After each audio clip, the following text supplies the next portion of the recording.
You've been taught that happiness is selfish, that pleasure is dangerous, that joy needs permission. And somewhere deep in your chest, there's a voice that whispers, you don't deserve it anyway. What if I told you these aren't your thoughts at all? They're inherited, programmed, 3 invisible traits planted in childhood that now stand between you and every moment of genuine pleasure you could be experiencing right now. Let's talk about something most people spend their entire lives avoiding. The architecture of joy. Not the Instagram version, not the motivational poster nonsense, but the actual philosophical framework of what it means to experience pleasure in a world that taught you it was wrong to feel good. If you grew up with a narcissistic parent, you didn't just learn unhealthy relationship patterns. You inherited a distorted relationship with hedonism itself. With the very concept of seeking and sustaining your own happiness, the ancient philosophers understood something we've forgotten. Epicurus didn't preach excess. He preached the careful cultivation of simple pleasures, the kind that don't destroy you. But here's the thing. If you were raised by someone who needed to be the center of every moment, who consumed all the oxygen in every room, you never learned this art. You learned the opposite. You learned that your pleasure threatens someone else's power, that your joy is a rebellion, that feeling good makes you vulnerable. So you developed 3 traits. 3 quiet saboteurs that live in your nervous system now, decades later, still doing the work they were designed to do. Still keeping you small, still keeping you guilty, still keeping you from the one thing that terrified your narcissistic parent most, your independence, through self-generated happiness. The first trait is what I call pleasure guilt. It's not just feeling bad about feeling good, it's deeper. It's a fundamental corruption of your hedonic instinct. When a normal person experiences something pleasant, a beautiful sunset, a delicious meal, a moment of peace, their nervous system registers it simply pleasure received, pleasure acknowledged, pleasure integrated. But your system does something else entirely. It adds an immediate second layer.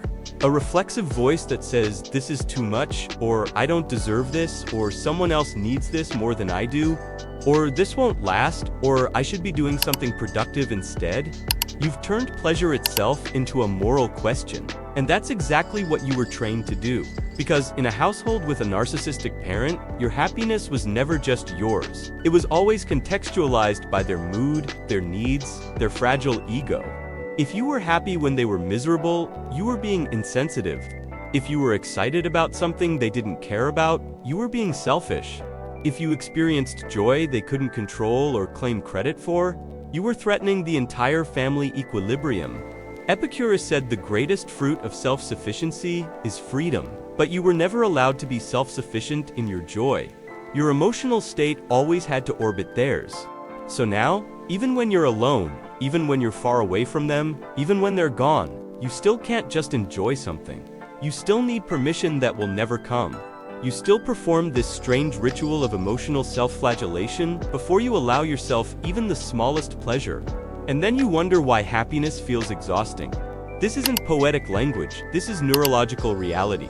Your brain literally learned to pair pleasure with danger.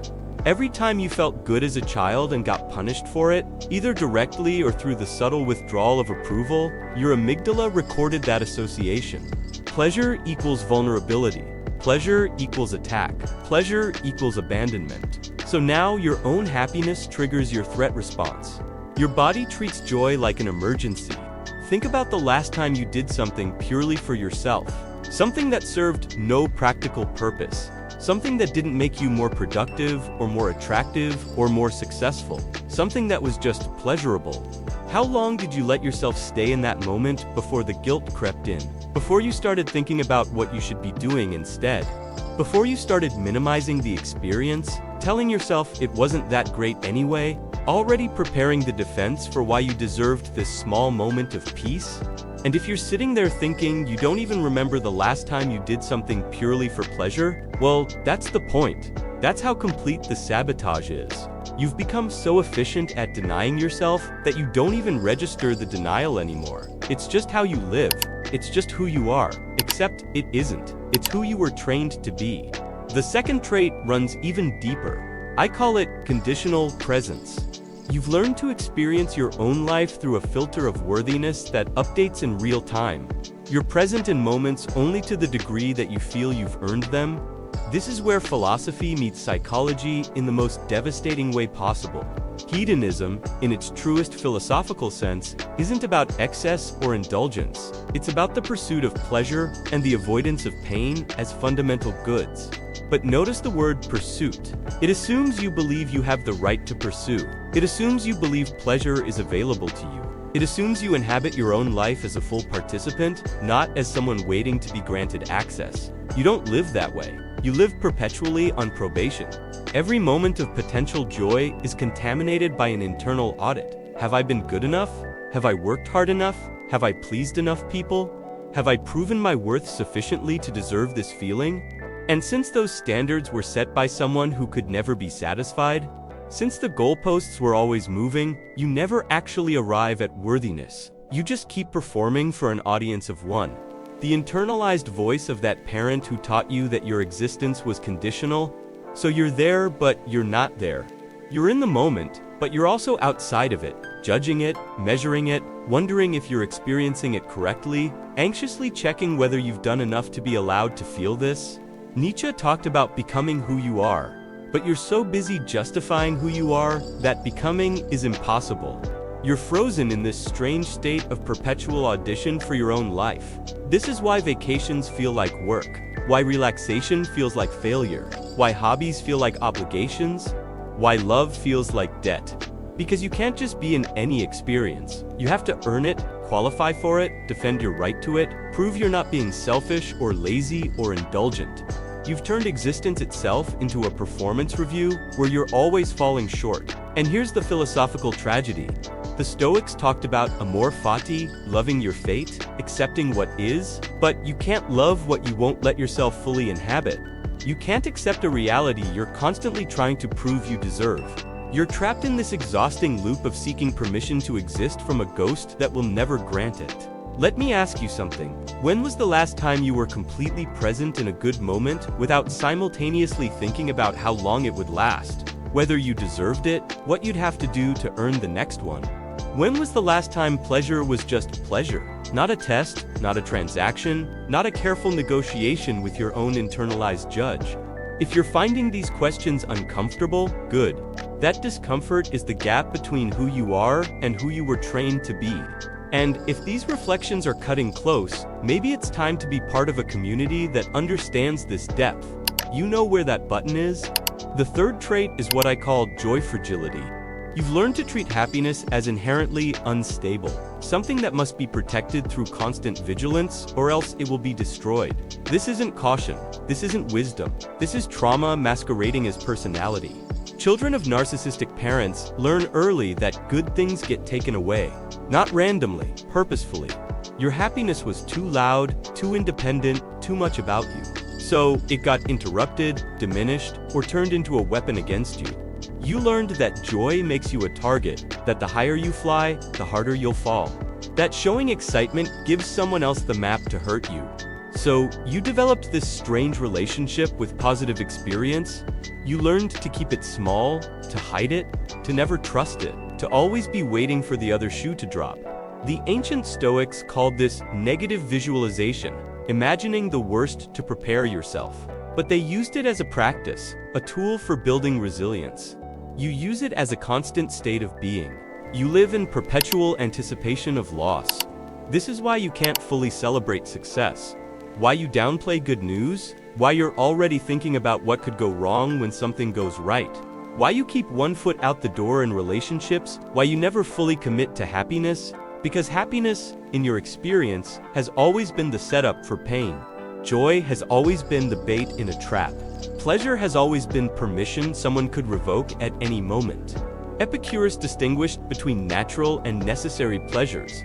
Natural but unnecessary pleasures, and unnatural and unnecessary pleasures. He advocated cultivating the first, enjoying the second in moderation, and avoiding the third. But all of this assumes a stable relationship with pleasure itself. It assumes you can build a life around sustainable joy. It assumes happiness isn't a threat. You can't make those assumptions. For you, even natural and necessary pleasures feel dangerous. Even the simplest joys require a risk assessment. You've learned to prefer numbness over vulnerability, gray over color, nothing over something, because nothing can't be taken from you. Nothing can't be used against you. Nothing doesn't make you a target. Do you see what's been stolen from you? Not just individual moments of happiness, but the entire philosophical framework for building a good life. The ancient hedonists understood that pleasure, pursued wisely, leads to human flourishing. But you were never taught to pursue it wisely. You were taught not to pursue it at all. You were taught that wanting to feel good is fundamentally dangerous. That joy is a luxury you can't afford. That happiness is something other people get to have. So now, you live in this strange exile from your own potential for contentment. You've become an expert at suffering, at enduring, at surviving, but you're absolutely incompetent at thriving. You don't know how to rest in good feelings. You don't know how to trust positive experience. You don't know how to let joy be simple and uncomplicated and yours. And the cruelest part, you think this is strength. You think this hypervigilance is wisdom. You think this constant bracing for impact is maturity. You've turned your trauma response into an identity and called it resilience. But resilience isn't the inability to feel joy. Resilience is the ability to return to joy after pain. What you have isn't resilience, it's resignation. Let me paint you a different picture. Imagine waking up tomorrow and the audit is over. You don't have to earn the right to enjoy your coffee. You don't have to justify taking a walk. You don't have to prove you deserve to feel good. Imagine pleasure without the second layer of guilt. Imagine presence without the constant performance review. Imagine joy without waiting for it to be weaponized. Imagine a life where feeling good isn't a rebellion or a risk, but just a natural state you're allowed to inhabit. That's not fantasy, that's philosophy. That's what the ancient hedonists were actually teaching. Not excess, not indulgence, not selfishness, but the radical act of believing you have the same right to pursue happiness as anyone else. The revolutionary idea that your pleasure matters. The subversive truth that feeling good isn't something you earn, it's something you allow. But here's what nobody tells you. Unlearning these three traits isn't about positive thinking or affirmations or pretending the damage didn't happen. It's about excavating the philosophical corruption that occurred. It's about understanding that you weren't taught a different approach to happiness. You were taught a fundamentally broken relationship with the entire concept of the good life. The Stoics talked about the dichotomy of control. What's in your power, what isn't. You can't control that you were raised by someone who needed you to be small. You can't control that your joy threatened their fragile sense of self. You can't control that your childhood was spent learning to disappear, but you can control whether you continue to live by those rules now. You can control whether you keep performing for a judge who isn't even in the room anymore. You can control whether you finally grant yourself the permission that was always yours to give. Here's the thing about pleasure guilt. It feels moral. It feels like you're being responsible, considerate, selfless, but it's not. It's just obedience to a voice that should have lost its authority decades ago. Every time you deny yourself something good for no real reason, you're not being virtuous. You're just being compliant. You're still saying yes to someone who only ever taught you to say no to yourself. Here's the thing about conditional presence. It feels like humility. Like you're not taking anything for granted. Like you're staying grateful. Like you're not getting too big for your britches. But it's not. It's just a continuation of a transaction that was never fair to begin with. Every time you audit your worthiness before allowing yourself to exist fully in a moment, you're not being humble. You're just being hostage to a standard that was designed to keep you small. Here's the thing about joy fragility. It feels like realism, like you're being smart, protective, prepared, like you're not setting yourself up for disappointment. But it's not. It's just the perpetuation of a violence that should have ended long ago. Every time you refuse to trust good things, you're not being wise. You're just being loyal to pain that no longer serves you. The philosophical question isn't whether you deserve happiness. That question is corrupt. It assumes happiness is a reward, something granted by an external authority based on performance. But Epicurus was clear. Pleasure is the beginning and end of the blessed life. Not because you earned it, not because you're worthy of it, but because you're alive. And being alive comes with the capacity for joy. And that capacity is meant to be used. You know what's radical? Not the self-denial you've perfected, not the constant questioning of your right to exist peacefully, not the vigilance that never lets you rest. What's radical is the simple act of deciding that you're allowed to feel good, that your happiness doesn't require a defense, that pleasure isn't a moral question, that joy isn't something you have to justify. That's the revolution, that's the rebellion, that's the thing that would have terrified that narcissistic parent most. Your complete and total freedom from their framework. And if this is landing somewhere deep, if you're recognizing yourself in this mirror, maybe you need to stay close to this work. The button's right there when you're ready. But let's go deeper, because understanding the 3 traits isn't enough. You need to understand the philosophical trap they create. Together, these 3 traits form a perfect prism. Pleasure guilt tells you feeling good is wrong. Conditional presence tells you you haven't earned the right to feel good anyway. Joy fragility tells you even if you did feel good, it would just be taken away. Do you see how complete this is? Do you see how every possible escape route has been blocked? This is why insight alone doesn't free you. You can understand intellectually that you were conditioned this way. You can recognize the patterns, you can trace the origin of every sabotaging thought, but the cage remains because it's not made of ignorance. It's made of embodied learning. Your nervous system believes these things. Your body knows them as truth. Your automatic responses operate on this programming regardless of what your conscious mind understands. So the philosophical work becomes somatic.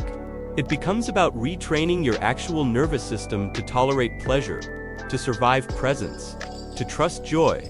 This isn't a mental exercise. This is a physical rewiring. You have to practice feeling good in your body and not letting that good feeling trigger your threat response. You have to practice being present in moments without the audit. You have to practice letting joy exist without immediately catastrophizing its loss. The Buddhists talk about the middle way. Not asceticism, not hedonism, but the path between extremes.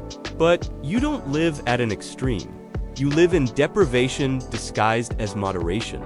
You call your inability to experience pleasure balance. You call your constant self-denial discipline. You call your fear of happiness wisdom, but it's none of those things. It's just unfreedom with a philosophical veneer. Nietzsche said to become who you are. But who are you beneath the conditioning?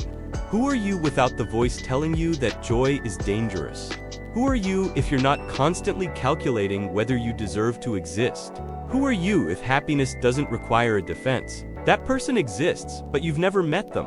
You've been too busy being the person you had to be to survive a childhood that required your smallness. Here's what recovery looks like. It's not dramatic, it's not a single breakthrough moment. It's the slow, uncomfortable work of practicing new responses. It's feeling guilty about enjoying something and doing it anyway. It's being present in a moment even though the audit starts, and gently redirecting your attention back to the actual experience. It's letting yourself feel excited about something good without immediately imagining how it could go wrong. It's micro-rebellions. Every single time you choose the thing that feels good without justifying it, you're rewiring. Every time you stay present in joy without asking if you deserve it, you're healing. Every time you trust a good moment without waiting for it to collapse, you're building new neural pathways. This is how you escape the cage. Not by understanding it, but by consistently choosing something different than what it demands. The ancient Cyrenaics, the earliest hedonistic philosophers, believed that immediate pleasure was the only good. They were wrong about the only, but they understood something crucial. Pleasure exists in the present moment. It can't exist anywhere else. The past is memory. The future is imagination. Joy is now, or it's nowhere. But you've learned to be everywhere except now. You're in the past, reviewing whether you've been good enough. You're in the future, catastrophizing what could go wrong. You're never actually here, in this moment, available to feel what's available to feel. So the practice becomes absurdly simple. Can you be here now without the additions? Can you drink your coffee without the guilt? Can you watch the sunset without the audit? Can you laugh without wondering if it's too loud? Can you rest without feeling lazy? Can you enjoy something without immediately thinking about what it costs or what you'll have to do to earn the next moment of peace? This is harder than it sounds. Your entire system will resist. Because being present in pleasure means being vulnerable, it means dropping the defenses. It means trusting that this moment won't be used against you. It means believing, just for a second, that you're allowed to exist peacefully. And every part of you that was trained in that household is screaming that this is dangerous, that you're letting your guard down, that you're being selfish, that you're forgetting your place. Good. That screaming is the sound of the cage, recognizing it's losing power. That discomfort is the sensation of growth. That resistance is proof you're doing something that matters. You're supposed to feel wrong when you're learning to do something right. You're supposed to feel guilty when you're finally choosing yourself. You're supposed to feel scared when you're stepping into freedom. That's not a sign you should stop. That's a sign you're finally going in the right direction. Let me tell you what's on the other side of this work. Not happiness as some perpetual state of bliss, not the elimination of all pain or difficulty, not a life where nothing goes wrong, but something more valuable. The ability to receive good things when they come, the capacity to be present in your own life, the freedom to pursue pleasure without sabotage, the simple, radical experience of feeling good without immediately destroying it yourself. You'll still have hard days. You'll still face legitimate challenges. You'll still experience loss and disappointment and pain. But those things will be real responses to real circumstances, not the background noise of your entire existence. You'll suffer when there's something to suffer about, not as your default state. You'll struggle when there's something to struggle with, not as your identity. You'll hurt when you're actually hurt, not preemptively, not constantly, not as a way of life. And here's what most people don't understand about children of narcissistic parents. The goal isn't to become hedonistic in the excessive sense. The goal is to become normal, to have a normal relationship with pleasure, to pursue happiness with the same natural ease that other people do, to believe you have the same right to joy that you automatically grant everyone else. That's not asking for too much. That's asking for the bare minimum of human experience. But it feels like too much because your baseline is deprivation. It feels selfish because your normal is It feels dangerous because your default is hypervigilance. So, recalibrating to actual normal feels like you're going too far. It feels like you're being indulgent. It feels like you're forgetting something important, but you're not. You're just finally learning what you should have been taught from the beginning. That your happiness matters, that your pleasure has value, that your joy is legitimate. The Epicurean paradox states that the more we desire something, the less satisfied we are. But you've been living the opposite paradox. The less you allow yourself to desire anything, the less satisfied you are. Because satisfaction requires allowing yourself to want things, pursue things, have things, keep things, enjoy things. You can't be satisfied if you're not allowed to have desires in the first place. You can't be content if every good thing is immediately contaminated by guilt or unworthiness or fear of loss. So the work is learning to want again, learning to pursue again, learning to have again, learning to keep again, learning to enjoy again. Without the asterisks, without the conditions, without the constant negotiation with an internalized authority that was never legitimate to begin with. This is philosophical hedonism in its truest sense. Not the pursuit of excess, but the reclamation of your birthright to feel good. And maybe you need to be around others who understand this journey. Maybe you need a space where this depth is normal. You know what to do. Here's the final truth. That narcissistic parent didn't just damage you. They distorted your entire philosophical framework for living. They didn't just hurt you emotionally. They corrupted your relationship with the foundational question of human existence. How do I live a good life? And they answered that question with, by making yourself small, by denying your needs, by treating your happiness as a threat, by never quite believing you deserve to exist peacefully. But that was their answer. Not the answer, not truth. Just the survival strategy of someone too broken to allow joy in anyone around them. And you've been living by their answer your entire adult life. Long after you needed to, long after you were free to choose something different, long after you had the power to write your own response to that fundamental question. So here's your moment, right now. Not someday when you've healed enough. Not eventually when you've done enough therapy. Not in the future when you finally feel ready. Right now, what's your answer to the question of how to live a good life? Is it still their answer? Are you still making yourself small? Still denying your needs? Still treating your happiness as suspicious? Still waiting for permission that will never come? Or can you choose something different? Can you choose presence over audit? Can you choose pleasure without guilt? Can you choose joy without fear? Can you choose yourself, finally, completely, without apology, without justification, without the endless performance of worthiness? This isn't a small question. This is the question. This is the only question that matters. Because everything else in your life, every relationship, every choice, every moment, flows from your answer to this. If you believe you don't deserve happiness, you'll sabotage it everywhere. If you believe joy is dangerous, you'll avoid it in all its forms. If you believe pleasure requires justification, you'll spend your entire life in court defending your right to exist. But if you choose differently, if you finally grant yourself the same grace you automatically give everyone else, if you decide that your happiness matters as much as anyone else's, if you allow yourself to pursue and experience and trust joy, everything changes. Not because your circumstances change, but because you're finally available to receive whatever good exists in them. You're finally present in your own life. You're finally free from the cage you've been carrying with you everywhere you go. The three traits, pleasure, guilt, conditional presence, joy, fragility, they're not personality, they're not who you are, they're what was done to you. They're the scar tissue from a childhood that required your smallness. But scar tissue can soften, neural pathways can rewire, embodied learning can be updated. You're not sentenced to live this way forever just because you learned it first. You have a choice. Right now, in this moment, you have a choice. You can close this video and go back to the life you've been living. The one where happiness is suspicious and joy requires defense and pleasure comes with guilt. That's a valid choice. It's familiar. It's safe in its own terrible way. Or you can choose the harder path. The one where you practice something new. Where you let yourself feel good without sabotage. Where you stay present without audit, where you trust joy without catastrophizing. Both paths are available, both are real options. But only one of them leads somewhere different than where you've already been. Only one of them honors the person you could be if you weren't still living by rules that were designed to keep you small. Only one of them is actually yours.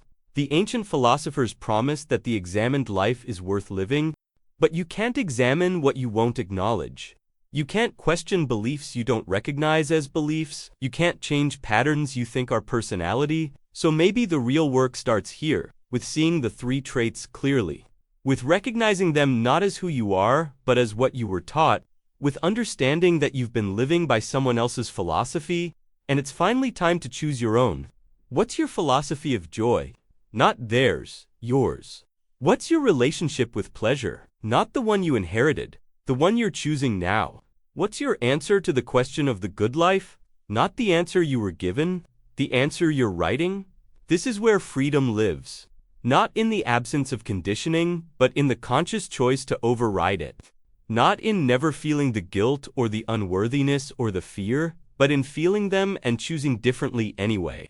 Not in being healed, but in healing. In practice, in action, in this moment and the next and the next. You are not too damaged to experience joy. You are not too broken to deserve happiness. You are not too far gone to reclaim your own life, but you are the only one who can do this work. No one else can grant you the permission you're waiting for. No one else can override the programming. No one else can choose presence over audit, pleasure over guilt, trust over fear. That choice is yours alone, and it's available right now, always.